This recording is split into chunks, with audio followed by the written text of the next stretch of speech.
ഭാഗത്തും കളിക്കരുത്. അവിടെ ചെന്ന് കളിക്കുക വല്യമ്മയും വല്യച്ഛനും വഴക്ക് പറയും.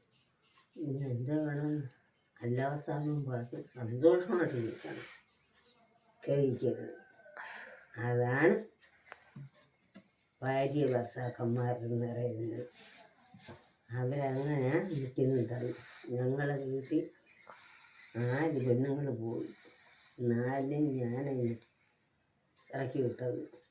ഞാൻ ഈ പെരയുടെ കാലിൻ്റെ വടിയുടെ കാലിൽ അവിടെ ഇങ്ങനെ ചവിട്ടിക്കൊണ്ട് എന്തായാലും എന്നെ കവട്ട് ചെയ്ത് ഇറങ്ങിയ ഉടനെ കടിക്കും. ഞാൻ കടിച്ചങ്ങ് പറിച്ചു കളയും.